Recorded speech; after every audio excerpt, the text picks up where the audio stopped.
안녕하세요, 엘렉트로캠입니다. 오늘 영상을 안 만들 수가 없죠. 모델 Y가 드디어 이제 미국에서 주문을, 새로운 주니퍼가 이제 드디어 미국에서 주문을 받습니다.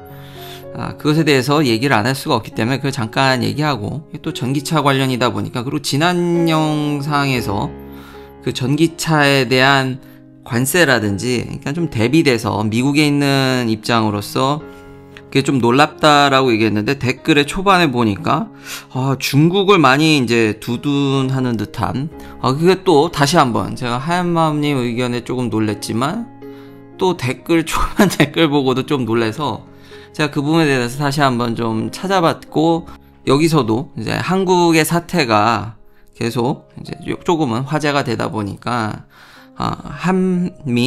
미국과 한국의 관계에 대해서도 종종 이야기거리가 나오는데, 여기서 나오는 이야기와 한국에서 보는 시각이 너무 많이 달라서 그것에 대해서 한번 정리를 하고, 또 이 채널의 정체성에 대해서도 마지막으로 이런 전기차를 둘러싼, 더 나아가서 이제 관세라든지, 요즘 정치가 워낙 핫하니까요. 트럼프 대통령이 워낙 핫한 것들을 몰아오고 오기 때문에 그거에 대해서 한번 제가 나름 좀 정리를 해봐야 될 것 같아서 이렇게 정리해서 영상을 올립니다.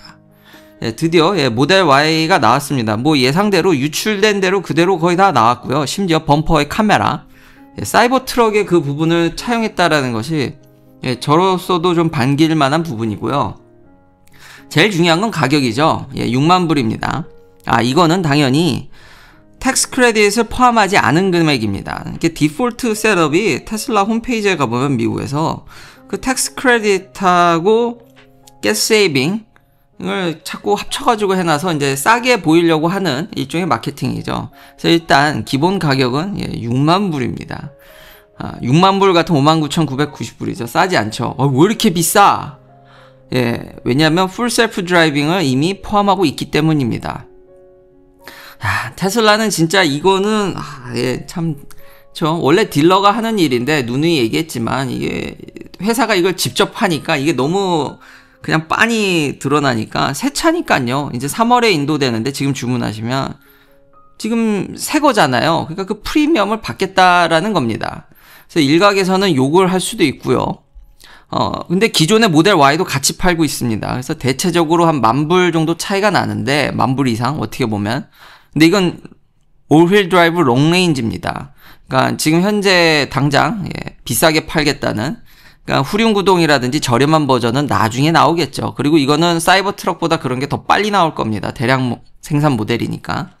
하지만 새차 프리미엄을 받겠다. 달리 이거에 대해서 옹호하시는 분들은 FSC도 넣어주고, 제가 이거 보면요, 휠 옵션도 바꿨고, 색깔도 울트라 레드라든지 이 실버, 새로 나온 실버라든지 인테리어를 뭐 화이트로 바꾼다든지. 근데 7인승 옵션은 없습니다, 아직. 그거 좀 아쉽긴 한데, 하여튼 풀 옵션을 때려 넣어도 가격이 상승되지 않습니다. 그러니까 처음 모델은 그냥 풀리 넣어주는 거, 그러니까 그걸 고려하면은 현재 모델 Y에 그런 걸 다, 기존, 그러니까 전 모델이죠, 이제는 그걸 다 넣으면은 오히려 한 16,000불 정도의 가격 상승이 지금 현재로선, 또 언제 바뀔지 모르지만 그 정도인데, 지금 한 요 정도, 한 12,000불 더 주고 사는 거는 오히려 4,000불 할인이다라는 얘기도 하시는 분도 있습니다.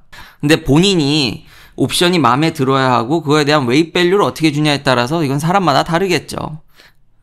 그래도 풀리 이킵돼가지고 파는 거 치고는 뭐 나쁘다는 생각이 안 듭니다. 그리고 인벤토리에 가시면 이건 역시 지금 텍스 크레딧을 제가 포함하지 않은 가격인데, 현재 재고 상품을 사시게 되면은, 지금 텍스 크레딧을 하게 되면은 30,000불 후반이면 올휠 드라이브 롱레인지를 이제 전 모델이 되는 걸 뽑을 수 있습니다. 다시 한번 이건 텍스 크레딧을 안 낸 겁니다. 7,500불.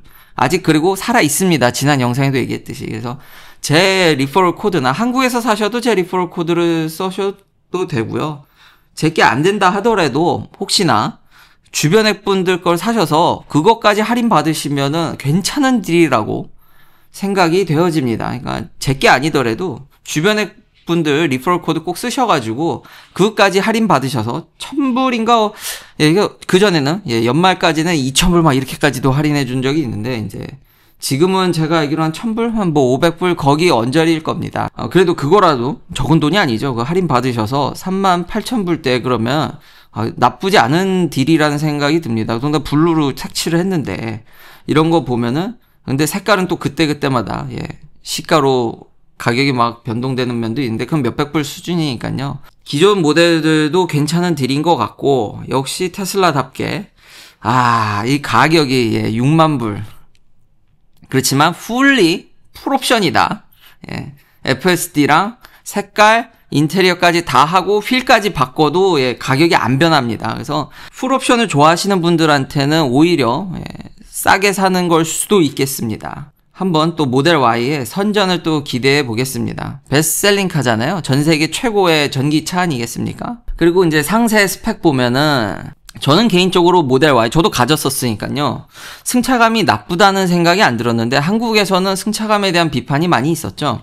그것에 대한 이제 서스펜션 개선과 지금 모델 3 새로운 모델에서도 보여줬듯이 이제 벤틀레이 시시 이제 통풍이죠, 한국어로. 이것도 들어갔기 때문에 근데 모니터는 똑같은 것 같고요.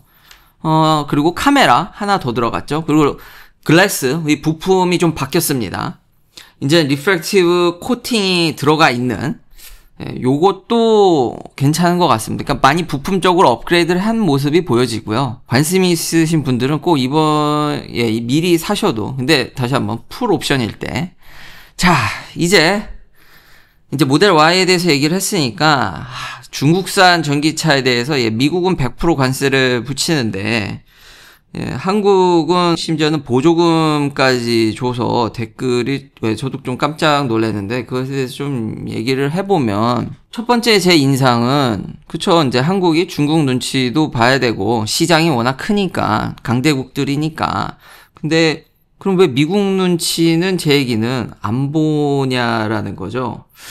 미국 눈치도 봐야 될 것 같은데 너무 중국 쪽에 약간 그런 뉘앙스가 저도 조금은 이걸 보면서 근데 영상이 길어질까봐 그냥 친한가 보다 이렇게 그냥 여러 가지 생각을 하다가 그냥 가볍게 이렇게 넘겼는데 그게 그렇게 핫해서 많은 분들이 좋은 의견 이렇게 남겨주실 줄은 몰랐습니다.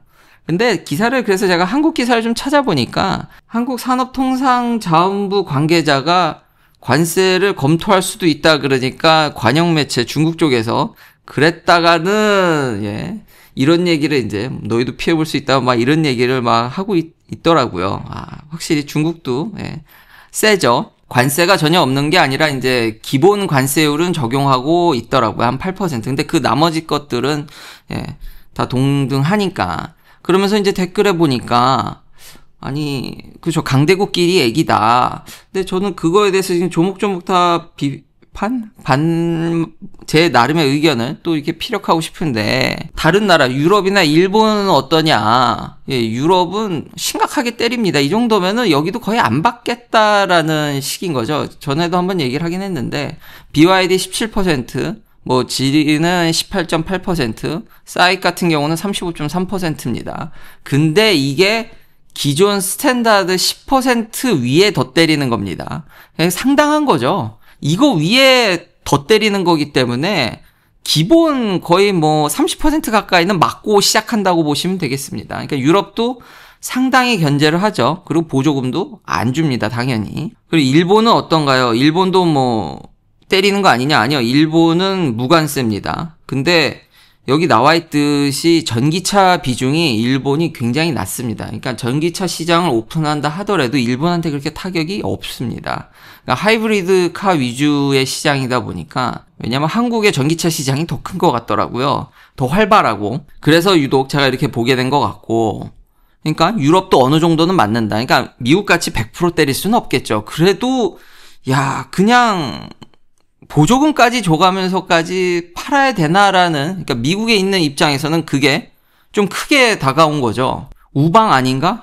한국은 정말 미국과 중요한 얼라이언스를 맺는 스트롱 기사도 나오지 않습니까? 최상무 아마 이제 대리죠. 액팅 프레지던트라고 얘기를 하는 거 보니까 지금 유럽은 보조금을 안 주는데 지금 보면은 여기 미국과 한국의 얼라이언스를 강조하는데 그에 비해서 중국 차가 제가 보기엔 미국에 있는 입장이 있는 겁니다. 다시 한번. 제가 계속 미국을 얘기하는 이야기도 나중에 얘기를 하겠습니다.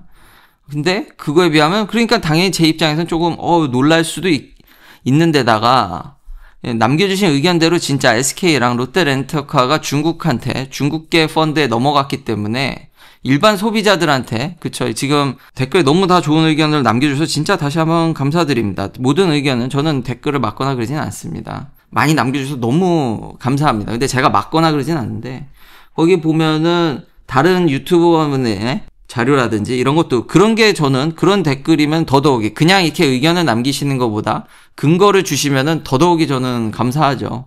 확실히 보조금이 BYD에 그렇게 크진 않아서 일반적으로 흥행할 수 있을지 그러니까 챗GPT한테 물어보더라도 이 흥행을 하려면은 아무래도 사후 서비스라든지 이런 것도 브랜드의 신뢰도 그러니까 약간 반중국적인 정서도 있지만 가격도 있지만 다른 부분도 차라는 게 관리적인 면도 있으니까 그런 영향도 보긴 해야 될 것 같습니다만 또 이제 보조금이 그렇게 생각보다 세지 않아서 흥행을 못할 수도 있겠다라는 생각도 들지만 야 이렇게 중국은 통 크게 결국 렌트카를 먹고 들어오면은 여기다 플랫폼을 그러니까 크게 그거를 렌트카 회사에 밀어넣을 수도 있는 거죠.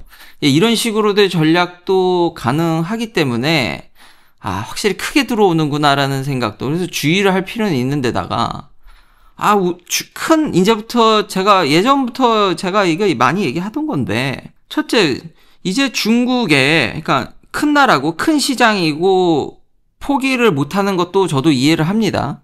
중국과 가까이 있고 많은 교육국이고요. 정말 큰 교육국이고요. 그렇지만 이제 중국에 대한 무역 수지가 적자입니다. 2023년엔 크게 적자를 받고 2024년엔 좀 나아졌는데 아직 이제 구체적인 수치가 공개되지 않아서 정리돼서 데이터는 나와 있는데 이제 기사에서 좀만 지나면 그걸 분석해서 이쁘게 그려내겠죠. 그래서 24년은 좀 나아진 것 같지만 어쨌든 우리가 이제 크게 이익 보던 시절은 아니라는 거죠. 반면에 미국에서는 대미 무역 수지는 이렇게 증가하는데 그리고 가깝다고 스트롱 얼라이언스라고 하는데 발맞추자는 의미로 제가 그래서 얘기를 한 거지 100%를 한국이 완전히 막는 건 불가능하다는 건 저도 잘 알고 있습니다만 전혀 발이 안 맞는 것 같은 느낌이 들어서 이런 상황인데다가 지금 중국에서 그러니까 미국에 대한 중국의 스탠스가 얼마나 강력하냐면 레코드 넘버로 진짜 역대급으로 미국 회사들이 중국을 빠져나가고 있습니다. 그런 텐션이 지금 고조되고 있고 트럼프 대통령의 캐비넷 내도 정말 반중국 인사들이 굉장히 빼곡히 있는데 채널 댓글에는 그런 게 달려서 조금 저도 이렇게 놀라운 거죠. 의견은 정말 감사하지만 그러다 보니까 한국 언론에서 미국에서 우리가 이렇게 투자를 많이 하는데 보조금이 지금 제가 지난 영상에서 현대자동차가 미국에서 생산함에도 불구하고 보조금을 못 받습니다. 전기차 보조금.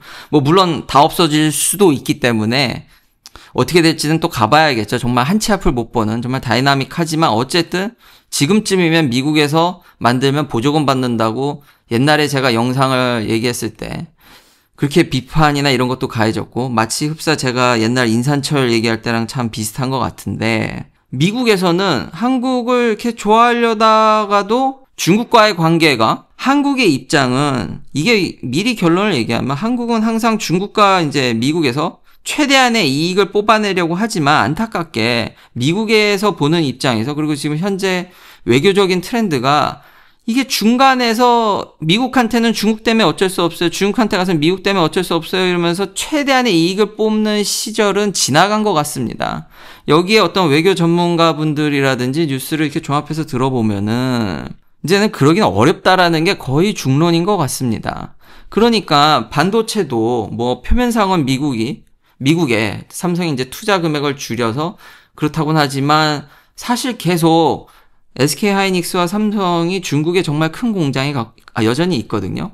그 부분에 대해서 계속 미국이 이거 좀 그렇다 태클을 계속 걸고 그런 것들이 과연 보조금 주는데 영향이 정말 없었을까라는 얘기죠. 그러면서 한국 언론에서는 당연히 국익을 우선시해야 되니까 우리가 미국에서 좀 홀대받는다는 얘기를 하지만 중국과의 제가 봤을 때는 각자 다들 최선을 다한 거고 우리가 중국과의 관계가 있기 때문에 이런 일들이 그러니까 나름 미국은 그런 게 꺼림직하니까 깎으려고 하는 거고 한국은 아마 이게 베이스로 협상에 들어갔다는 소문도 있습니다. 그러니까 중국에 대한 공장을 포기 못할 거면 어느 정도 보조금 삭감하는 거를 투자를 좀 물론 그러면서 줄이는 게 사실은 이유겠지만 다 이런 게 균형이 맞아서 그렇게 되는 거 아니었을까. 누구 하나 사실 뭘 홀대하고 이런 게 아니라 국제관계는 양육강식이고 가슴이 아프시겠지만 정말 냉정합니다. 그런 것들이 균형에 맞아서 현재 보조금 상황이 되지 않았냐라는 거죠. 그리고 자꾸 중국하고 협력관계, 근데 제 입장에서는요, 그게 그렇게 협력관계일까라는 의문이 계속 드는 게 상생관계일까? 상생관계는 원자재를 공급받는 수준이죠. 근데 배터리 어떻습니까? 우리가 지금 밀고 있는 배터리, 전기차, 반도체 전부 중국과 경쟁 관계입니다. 그러니까 중국의 뭐 큰 시장을 포기하지 못해서. 근데 중국에 우리가 얼마나 뭘 많이 팔 수 있을까요, 앞으로?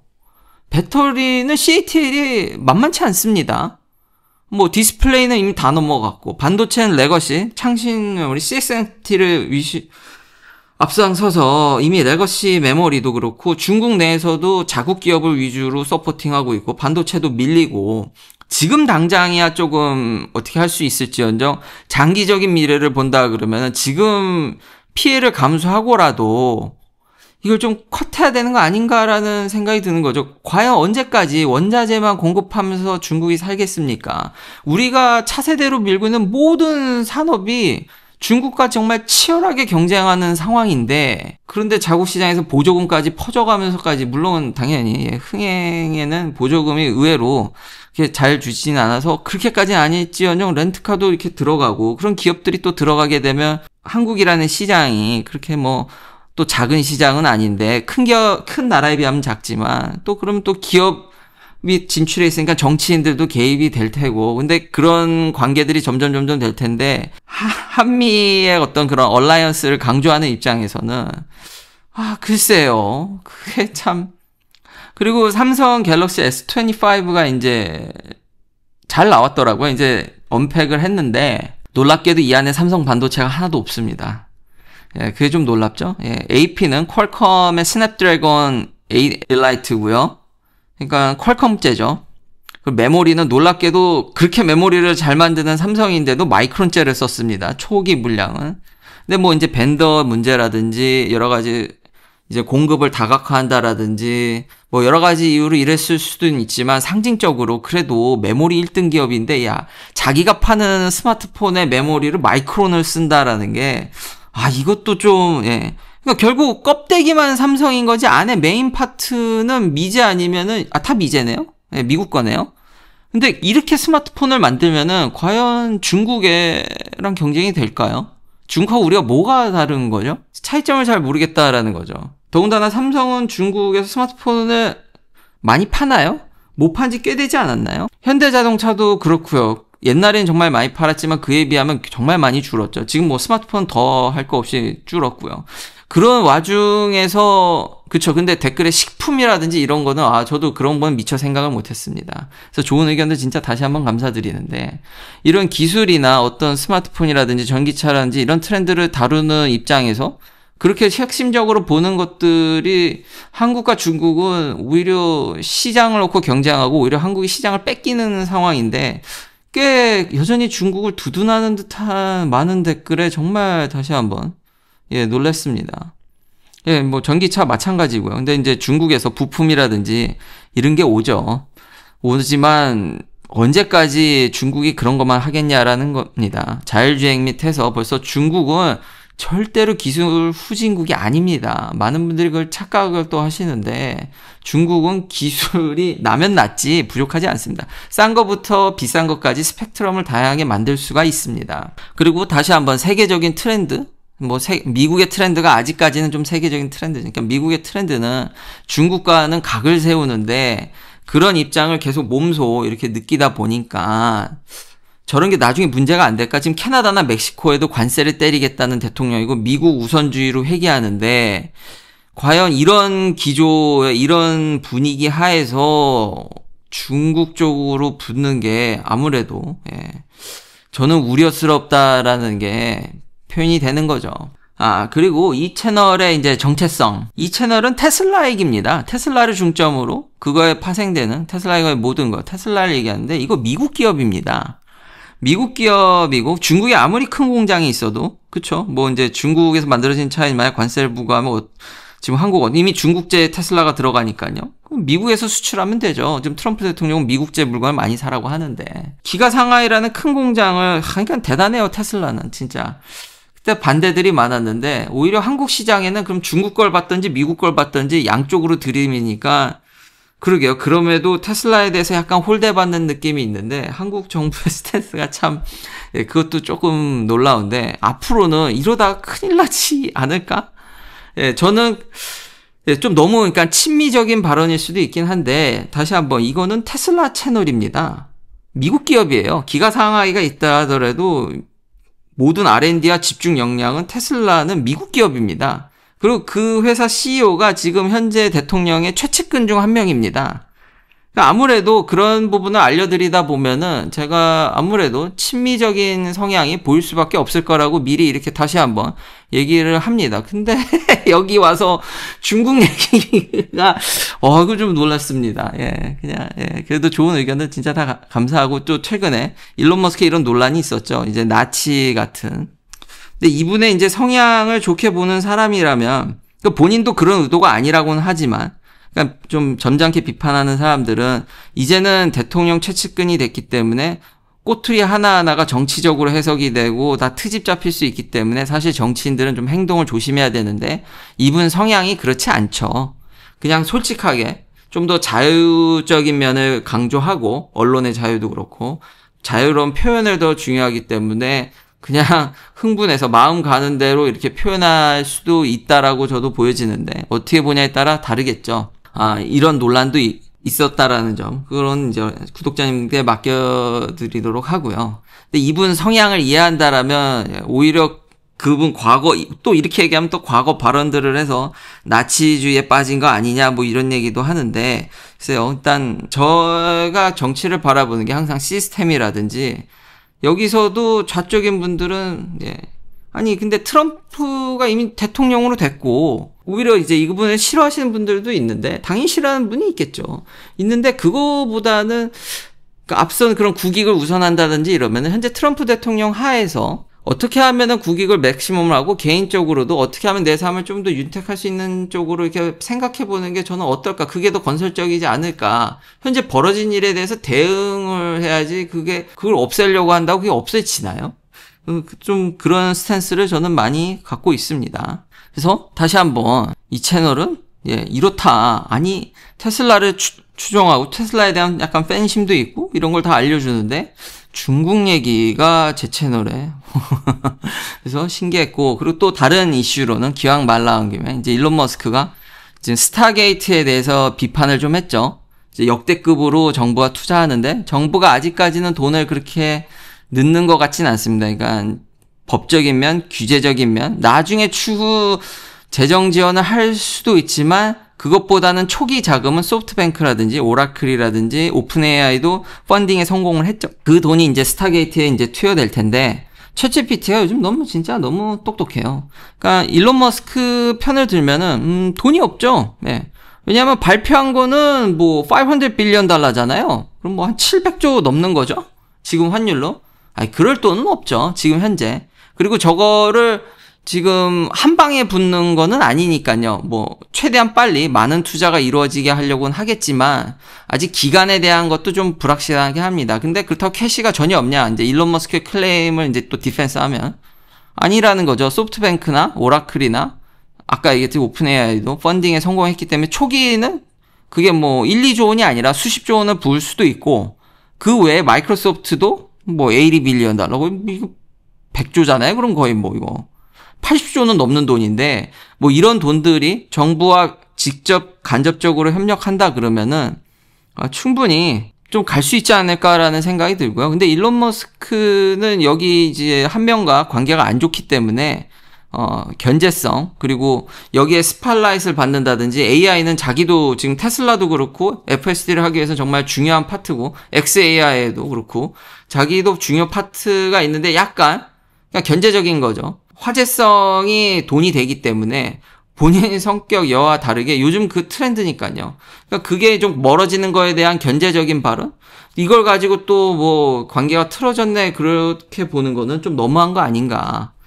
이런 건설적인 뭐론 토론, 디스커션이라고 저는 생각을 합니다. 이거 하나 가지고 뭔가 관계가 틀어졌다기보다는 AI에 대한 여전히 올해도 정말 핫하고, 이런 생산성을 통해서 지금 미국은 이런 어려움을 헤쳐나가려고 하는 겁니다. 지금 뭐 패권국이고 돈 찍어내니까 미국은 그렇게 막 막아도 되지만 한국은 아닙니다.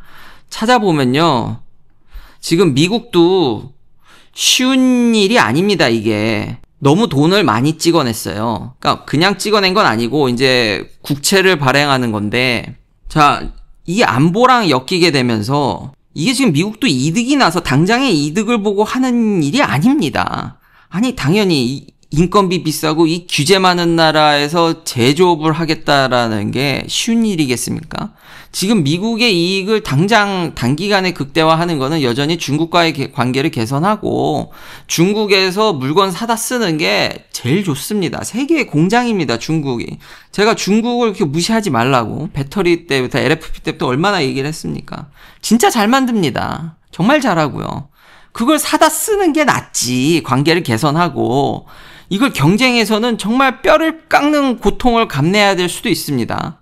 근데 이거를 이런 엄청난 AI 생산성을 이용해서, 증대를 이용해서, 그래서 인플레이션은 제가 봤을 때 쉽지 않습니다. 그러니까 인플레이션을 억제하는 건 쉽지 않은데 그걸 상회하는 생산성으로 현재의 난관을 돌파하겠다라는 거지. 미국도 지금 더 이상 돈을 뿌리기가 쉽지는 않습니다. 국채를 통해서, 국채 사줄 주체가 없으니까요. 쉽지 않으니까 미국도 상당히 힘든 싸움을 이제는 시작을 하는 겁니다. 미국이라고 이렇게 쉽게 하는 게 아니라는 겁니다. 그렇지만 안보, 모든 그런 제조업을 중국에 의존하게 되면은 전쟁 나면은 그 부품 어떻게 할 겁니까? 그 전쟁 나와서 말인데, 다시 한번 마지막으로 한미 관계가 지금 미국의 조선소는 다 개판이죠. 뭐 배를 안 만드니까요. 그러면 군함도 고치겠습니까? 그래서 일본과 그래서 한국의 조선업계가 이제 빚을 보는, 정비해준 해군 함정 수리민 이런 계약들이 들어가는데, 이것에서 또 한국의 조선업이 또 이렇게 스팟라이트를 받지 않습니까? 그러니까 모든 이런 사업들이 중국과의 관계가 GPT한테 물어봐도 영향이 있을 거라고 얘기를 하지 않습니까? 물론 양쪽의 이익을 다 끌어내면 좋겠지만 지금 여기 외교 전문가들 물어도 그런 시절은 지났다라는 게 중론입니다. 결국 피해를 최소화하려면은 미국 쪽에 좀 제 입장은 그렇다라는 거죠. 미국에 있고, 이 채널은 다시 한번 테슬라를 좋게 생각하는, 테슬라에 대한 모든 거는 미국 기업인데 댓글은 중국 쪽 이야기가 좀 나와서 놀래서, 그렇지만 제 성향은 이럴 수밖에 없다. 그리고 앞으로 미국이랑 하는 여러 가지 사업에 저런 거 하나하나 때문에 뭐 크게 영향이 있지는 않겠지만 저런 게 쌓이다 보면은 영향이 안 가겠습니까? 충분히 이런 걸로 위해서 피해를 볼까 우려되는 상황에서 순진하게 한 얘기가 아닙니다. 오히려 너무 한국에 계신 분들이 이런 부분에 대해서 너무 간과하는 게 아닌가라는, 저는 조심스럽게 좀 이야기를 해보고 싶습니다. 아니면 또 반일도, 일본이 바라는 거는 미일 공조지 한미일 공조가 아닙니다. 그러니까 반일을 하시고 싶으면 미국과의 관계를 좀 더 돈독히 하는 것도 어떨까, 외교적으로. 그 부분도 한번 또 이야기를 해봅니다. 그리고 세월이 참 많이 지났는데 할아버지 세대는 6.25를 겪으셨고 아버지는 바로 전후 베이비붐 세대죠. 저까지 정말 많은 시간이 흘렀는데, 저도 한때는 색깔론이라든지 정말 그런 오래된 사골 같은 그런 색깔론들, 진짜 언제죠? 그런 거를 구시대적인 얘기로 치부하던 때가 있었습니다. 근데 이런 한국이라는 특수성은 그렇게 시간이 오래 지났지만, 강대국 틈바구니 속에 6.25 때는 소련 좀 더 위주였지만 지금은 중국이 부상해서 결국은 항상 그 한반도 땅을 둘러싼 강대국의 그런 힘의 균형 싸움 때문에 그 옛날이나 지금이나 바라보는 시각이 크게 달라지진 않겠구나라는 것을 또 한번, 저도 최근에 그런 색깔로 인해 이렇게 좀 옛날 얘기라고 생각을 했는데, 참 지금 현재 돌아가는 이런 상황은 옛날이나 지금이나 크게 바뀌지 않았다라는 생각에 좀 서글픈 생각도 다시 한번 들게 됐습니다. 긴 영상 시청해주셔서 감사합니다. 다음도 테슬라 관련 이야기들로 찾아뵙겠습니다.